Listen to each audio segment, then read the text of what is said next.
Selamat sahabat kepada semua teman-teman dimanapun berada. Kembali bersama dengan saya, Ariel Kurnaidi. Pada hari Sabat ini kita akan kembali untuk mempelajari pelajaran kita. Dan pada hari Sabat ini kita sudah tiba di pelajaran yang terakhir dengan satu judul, yaitu kebenaran yang dipenjarakan. Dan pelajaran kita pada hari Sabat ini diambil dari Matius pasalnya yang kelima, ayat 17 sampai ayat 22, dan juga buku Alfa dan Omega jilid yang ke-8, pasalnya yang ke-25 dan yang ke-26. Dan ayat inti pelajaran kita pada hari Sabat ini terdapat dalam kitab Matius pasal 5 ayat 18. Mari kita semua buka Alkitab kita di dalam kitab Matius pasalnya yang kelima ayat yang ke-18. Karena itu aku berkata kepadamu, sesungguhnya selama belum lenyap langit dan bumi ini, satu iota atau satu titik pun tidak akan ditiadakan dari hukum Taurat sebelum semuanya terjadi.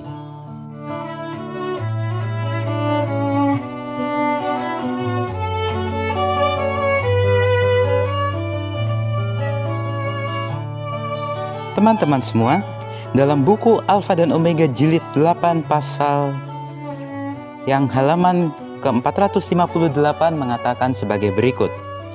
Adalah untuk menjaga agar kebenaran itu tetap berada dalam pikiran manusia, sehingga Allah menetapkan hari Sabat itu di Taman Eden. Dan selama fakta bahwa Ia adalah pencipta kita yang menjadi alasan mengapa kita menyembah Dia, selama itu pula hari Sabat akan terus menjadi tanda dan peringatannya.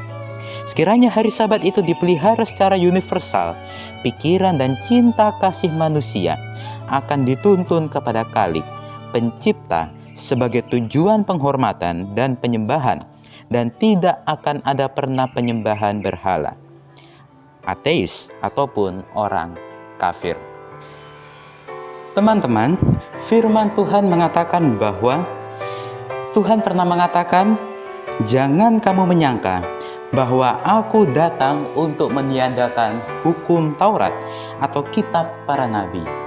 Aku datang bukan untuk meniadakannya, tetapi untuk menggenapinya.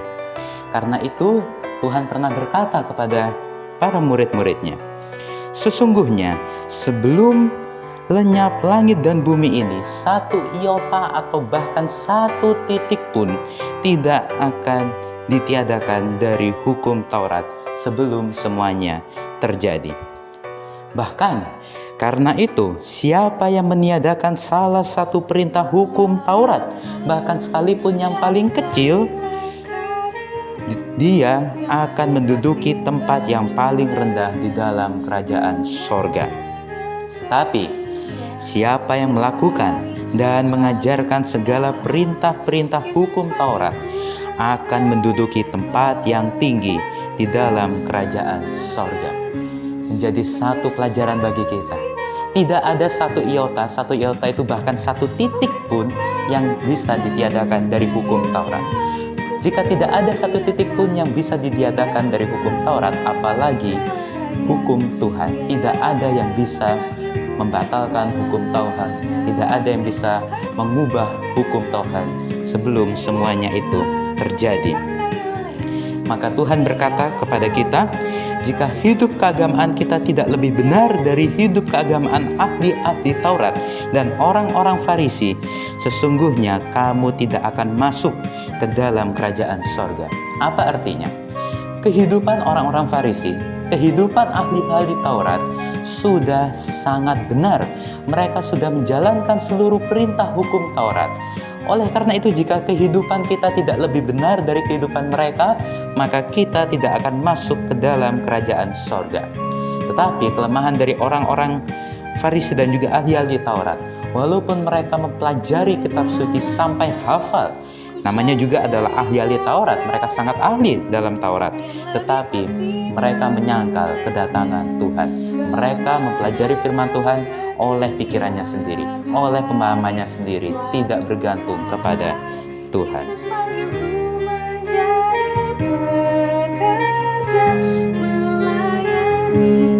Menjadi saksi bagi Dia, bukan semua terjadi.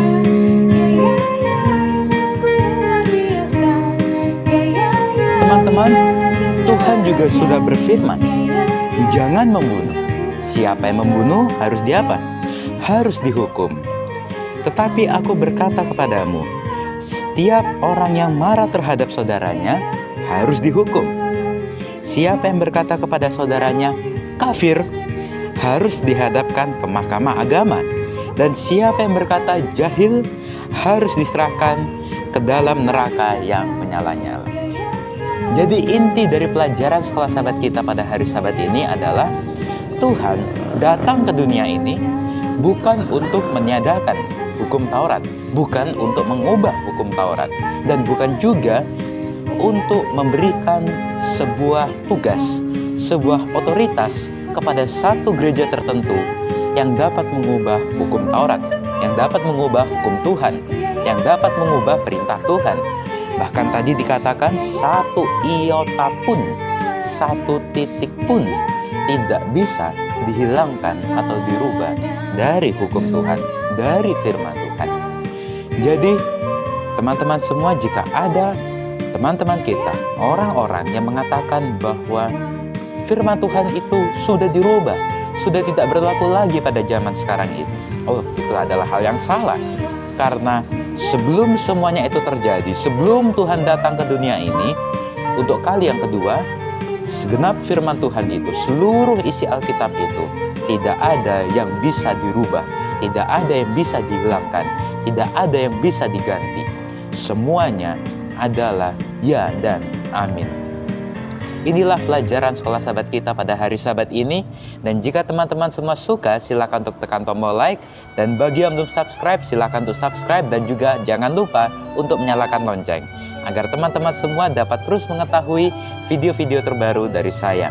Dan juga share akan video pembelajaran sekolah sahabat ini ke seluruh sosial media teman-teman semua, agar seluruh umat-umat Tuhan dimanapun berada dapat ikut mendengarkan akan pelajaran sekolah sahabat ini.